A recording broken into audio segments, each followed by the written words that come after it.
What's up, YouTube? Thanks for tuning in. This is Ali, and you're watching Box Trucking with Ali. On today's video, we'll be going over DOT regulations for the truck, pre-trip and post-trip inspections, your DOT medical card, what we don't need to follow as far as DOT regulations, ELD compliance, hours of service, weigh stations, and bad weather prep. So let's get started. Before I start going into it, I'd just like to apologize in advance. I will be reading my notes, so if I look away from the screen, I apologize in advance. Thank you. First thing we're going to cover is DOT regulations for your truck. I live in California, and California has a specific requirement by the EPA, which every truck has to have a 2010 model engine year or newer. Basically, don't cheat yourself. Don't try to buy an old truck and put a newer engine to save some money. Buy a truck that is 2010 or newer. That's basically the requirement if you live in California. Your truck has to be 2010 or newer. The rest of the regulations are from the FMCSA, and those are federal, so those will meet every single state's requirements. Most of them are common sense, some of it's not, so let's get into it.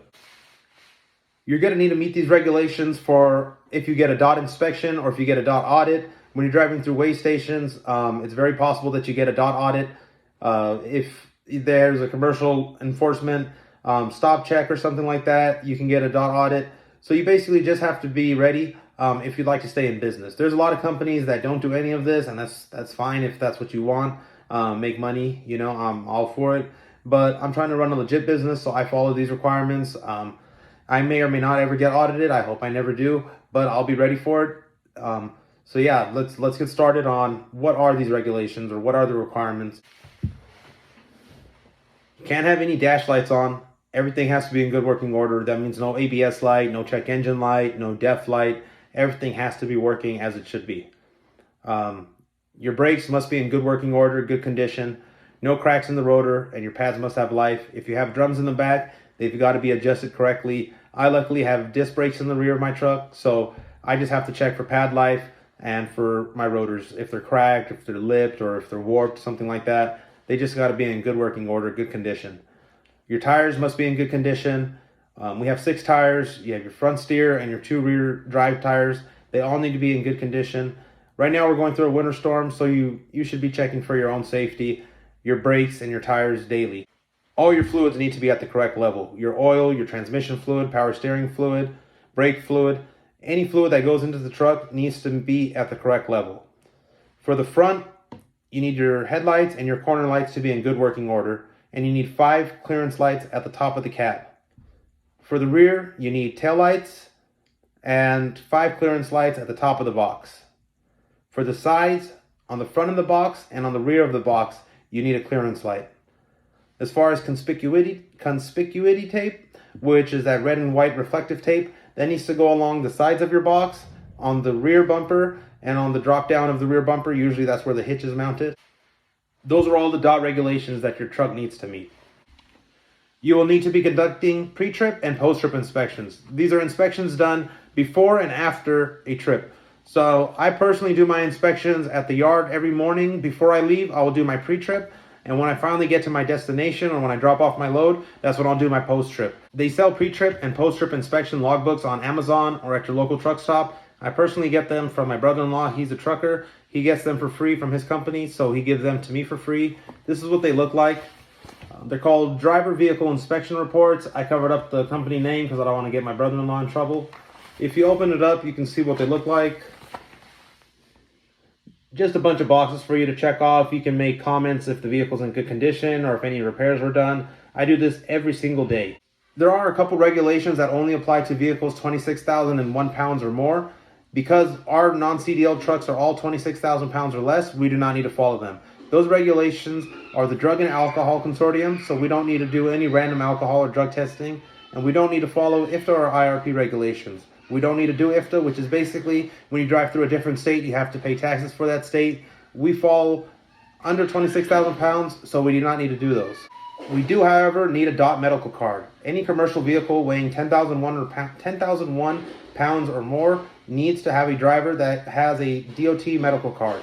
You can go to any place that offers DOT physicals.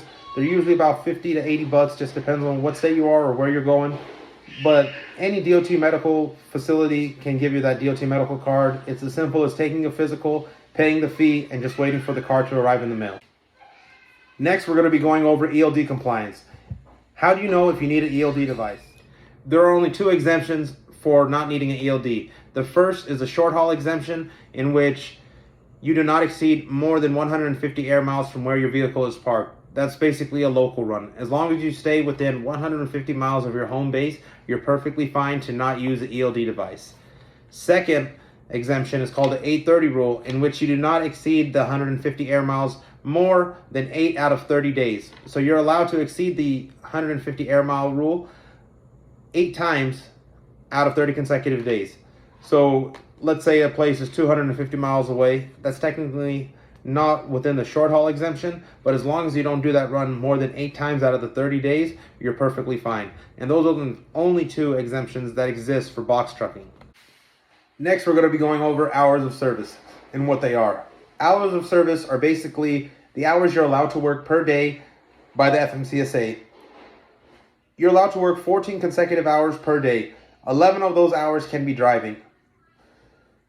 Adverse conditions add 2 hours to that driving time. So let's just say you have 11 hours of driving per day. Recently, I went through a snowstorm through the Grapevine, in which they closed the Grapevine. I'm legally allowed to add 2 hours to my drive time if I face something like that. If there's a huge accident, if it's raining, if something unexpected happens, to as far as environmental conditions, you're allowed to add 2 hours to your drive time. So no more than 11 hours per day driving, unless there's some type of adverse condition in which you get 13 hours per day. Every 8 hours of being on duty, you're going to need a 30-minute break in between. After 14 hours of being on duty, you need a 10-hour break before you can resume your next day. That's called your daily reset. So after 14 hours, you need a 10-hour break. That's called your daily reset. Legally, you're only allowed to work 70 hours for every 8 days. After those 70 hours, you need a 34-hour reset, which is called your cycle reset, in which you work, let's say, all week, and you take 34 hours off, which is a day and a half off of working, and then you can start a new cycle in which you start your new hours of service. Everything starts all over again. I personally work Monday through Friday. Saturday, Sunday is when I do my cycle reset. Next, we're going to be going over weigh stations. Do you need to be driving through weigh stations? Simple answer, yes. If you weigh more than 10,001 pounds, you must go through the weigh station. The only way around not going through a weigh station is having a bypass. You can get that through an app called PrePass. Just go online, type in PrePass, and you can easily find it. That's the only way you're allowed to bypass weigh stations. Otherwise, you must enter. They really don't take that long unless they're backed up. It's not as bad as everyone makes it out to be. I know people say just drive by them, go through them, blah, blah, blah. If you're doing everything legally and legit, you shouldn't have any issues. I'm personally never overweight. My truck's always in good condition. I try to maintain its looks and whatnot. I have my ELD. I always follow my hours of service. I try to do everything right. So I have no issues going through weigh stations. You shouldn't either. Try to run your business the correct way, and you won't have any issues along the way. The last thing I really want to cover is bad weather preparation. We just got hit by a snowstorm. I'm pretty sure it's going through the entire country. However, I live in SoCal, so I never really thought about bad weather. But I've been getting dispatched to Nevada and to up north. And when you go to Nevada, there's certain places in Nevada. Las Vegas, you're perfectly fine. However, if you're going to northern Nevada, like Reno or Sparks or something like that, it's terrible right now. And the first time I drove down there, I didn't have an emergency bag. I didn't have any snow chains. I didn't have anything. I wasn't prepared. So let's just say I got to a point in which they required chains. I didn't have any. They would probably send me back if I was allowed to drive back that way, if it wasn't snowed in or whatnot. Also, during certain times, you need to be carrying chains. I didn't know that. There's signs all along the 395 that say trucks must carry chains. Whether or not you're going to get pulled over and they check your chains, that's draw of the luck. Chains are about $150 per axle, so it's not excessive. It's definitely something that if you're going to be going through snow or if you're going to be going through states that require you to carry chains, you should have them. I bought a bag of chains from my local truck stop. They had them in stock. It was $150. I've seen them on Amazon for about $100, but I've been going to Nevada quite often, so I needed them right away. Paid $150 for a bag of chains. It's really not that bad. I hope to never use them. I plan to never use them. If it snows, Just avoid that route. It's really not worth it. You're not making money when you're doing 10 miles per hour driving up a mountain. You're not going to be making money if your truck's stuck in the side of a ditch because you slipped off the ice. I personally would try to avoid going through snowy weather. If it's lightly snowing, it's dusting, something like that, it is what it is. You got to make your money, but try to stay away from snowstorms. That leads me to my next point of always carrying an emergency bag. An emergency bag for me just consists of a few snacks, extra clothes, underwear, shoes, sandals, whatever it is that you need. If you have to stay the night or if you have to stay a couple nights because you get snowed in or whatnot, you definitely don't want to be having to buy all your stuff from truck stops or from the hotel or from wherever you are if you get stuck. Everything's always taxed, especially when it's the snowstorm. They raise up the prices. Always try to carry some extra stuff with you in case you do get stopped.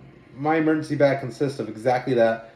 I got 2 pairs of pants, 2 socks, 2 boxers, 2 tank tops, 2 shirts, 2 sweaters. I got a big puffy jacket, and I carry just a few snacks that have a long expiration date in there, just in case I ever do encounter some snow, or I get snowed in, or I get stuck, or they close the road.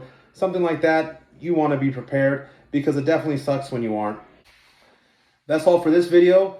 Next video, we're going to be going over operating costs, daily and monthly, and how I find loads through either my dispatcher, my broker, or load boards. And I'll be going over which load boards I use and which load boards have given me the greatest success. Thanks for tuning in. This is Box Truck Ali. Have a great new year.